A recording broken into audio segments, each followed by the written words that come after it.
What I meant by that is like every day we're seeing who we are as people. When I was growing up, I lied for people to accept me because I didn't accept myself. So I would make up stories so then you would accept me into your world. I would, everything I did was for someone else to like me. It wasn't until I started reading my own book about how pathetic I was as a human being. I can blame my dad, I can blame kids at school, I can blame having health issues, ADD, my mom not being around. Great mom, but she was doing her thing. Right. I could blame a lot of people. And that's the book I was reading. And I put it off on everybody else. It wasn't until I said, you know what, for me to fix this, I gotta read what the fuck is wrong with David Goggins? Not blame anybody. Read my book and say, okay, I'm afraid of my shadow. How can I overcome that? Go in the military, get your ass kicked, do things you hate to do. Be uncomfortable every fucking day of your life. Roger that. I'm not the smartest kid in the world. Okay. Instead of somebody saying, oh no, you're smart. No, don't say that to yourself. I said to myself, no, I'm a dumb motherfucker. Okay, roger that. How you get smarter? Educate yourself. So the things that we run from the truth. We're running from the truth, man. So the only way I became successful was going towards the truth. As painful and as brutal as it is, it changed me. It allowed me to become, in my own right, who I am today.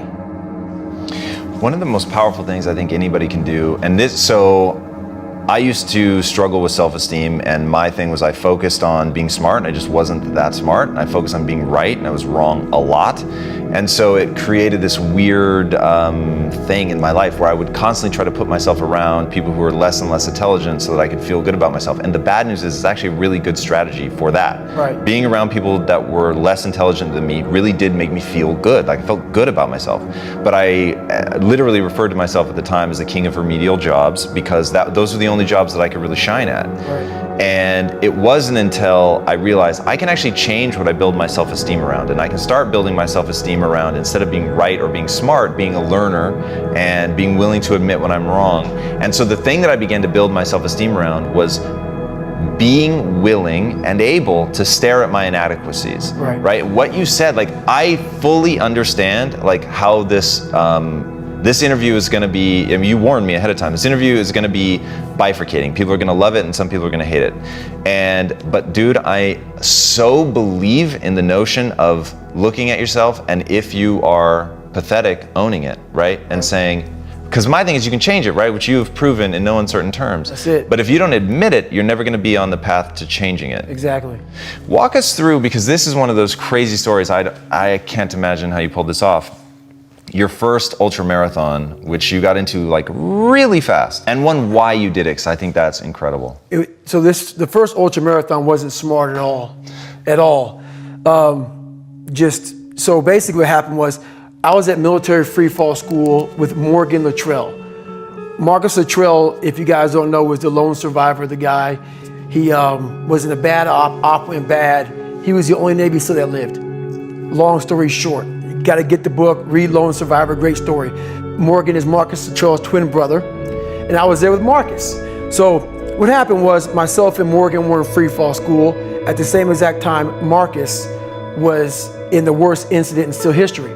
So I knew that Marcus might be dead. He wasn't dead, everybody else was dead. So I actually brought Morgan, I actually told Morgan, hey man, your brother was in a bad incident. I don't know if he's alive, I don't know what's going on. Long story short, Marcus is alive, and I go on to want to raise money for families. All these guys died, they all had kids. I want to raise money for the Special Operations Warrior Foundation. It's a foundation where 100% tuition goes to these kids to go to college, full tuition, whatever. So I found this great foundation. I'm going to raise money for it. So I said, you know what? I have to Google something that's evil, something very hard.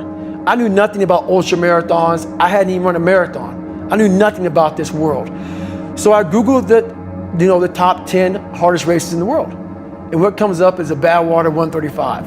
It's a 135-mile race through Death Valley in the summertime. I thought it was a stage race. I thought it was a race where you run like 20 miles, set up camp, barbecue outside, and then go run some more the next day. So I called the race director up at the race and said, hey, Chris, his name is Chris Kosman, I want to do your race. So we had a long conversation. You know, I was much heavier then, and I hadn't put running shoes on in over a year. How heavy are you at this point? I'm around between 240 to 270. Whoa. I'm in there. I'm in that range. My weight has varied a lot through the SEAL teams and out of the SEAL teams. So I was a heavy guy. But the long and short of it all was I hadn't put running shoes on in over a year. I was a big time power lifter. I lifted weights heavy. That's what I did. I just got back home from Iraq, went straight to free fall school, and then this happened. So I called Chris Kostman up on a Wednesday. He says, look, man, the only way you can qualify for my race is to run 100 miles at one time in 24 hours or less. There happened to be a race that Saturday, so 4 days later. And he said, if you qualify by running 100 miles or less in 24 hours, I will consider you my race. I'm gonna cut to the chase. I signed up for this race. It was called the San Diego One Day, where you run around a 1 mile track for 24 hours to see how many miles you can get. My goal was 100 miles. So I got to mile 70 and I cleared 70 miles in like 12, 13 hours pretty quickly, but I was done. My feet were broken.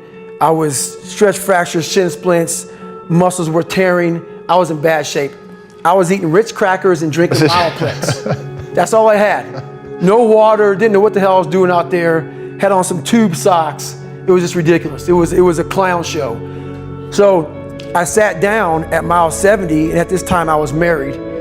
And I look at my wife and I was like, I'm messed up bad. So I literally start to turn white. And when a black guy turns white, you're pretty fucked up. So here I am, I'm all fucked up in this chair. I'm at mile 70, I got 30 fucking miles to go. I'm jacked up. I gotta go to the bathroom, and the bathroom's like 20 feet from me. It's a porta potty. I can't get out of the fucking chair. So I'm peeing blood down my leg. Whoa. Pooping up my fucking back. And I got 30 miles to go. And I can't stand up because my blood pressure's all messed up. I've been in 3 hell weeks, Ranger school, overcome so many obstacles in my life. This last 30 miles of this race is when I realized a human being is not so human anymore. We have the ability to go in such a space if you're willing to suffer, and I mean suffer. Your brain and your body, once connected together, can do anything. And this 30 miles was the life-changing moment. I was out of it. I was in the worst pain in my entire life. I was, to me, on the brink of death. And I was able to chunk this 30 damn miles into small pieces. I was so driven, and I'm not gonna say motivated because motivation's crap. Motivation comes and goes. When you're driven, whatever's in front of you will get destroyed. So I sat in this chair and I was so driven to succeed in this race. And at this time, everybody goes, were you thinking about the guys that died? And I'm not gonna lie to you, I wasn't. This became a personal thing. This became me against this race, me against the kids that called me nigger, me against me. It just became something that I took so violently personal. And I broke this thing down into small pieces. I said, okay, I gotta get nutrition. I gotta be able to stand up before I can get off this curb and get off this chair and be able to go 30 miles.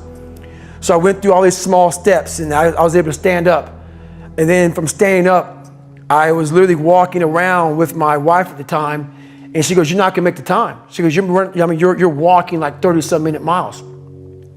I got to mile 81, and the second she said that I'm not gonna make the time, I ran the last 19 miles nonstop.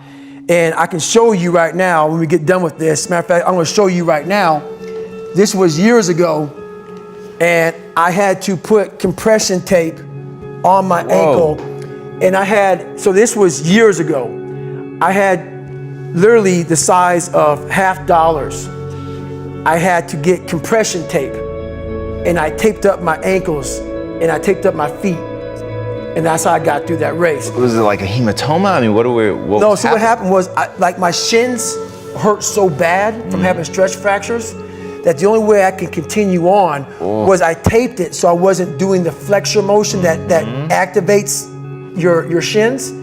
So I taped my ankles and my shins up, and I got that from because in my third hell week, they weren't gonna let me go back through, training anymore. Right. So I literally went through all of BUD/S, my last SEAL training, with stretch fractures and shin splints. And how I did it was I would tape my ankles all the way up to my calf every morning. So for the first hour, the pain was excruciating. But what happened is my feet would go numb. And I did that every single day for 6 months. Whoa. And that's how I got through my third hell week, because I was so broken from the first two that the commander said, hey, the CEO said, this is your last time we're sending you through. So that's how I got the idea to do that. So with the right, and people may listen to this and say, this guy is sadistic, he's crazy, no, if you know how I came up, you realize I was just a scared kid that found drive and passion to do something much better than what he thought he was.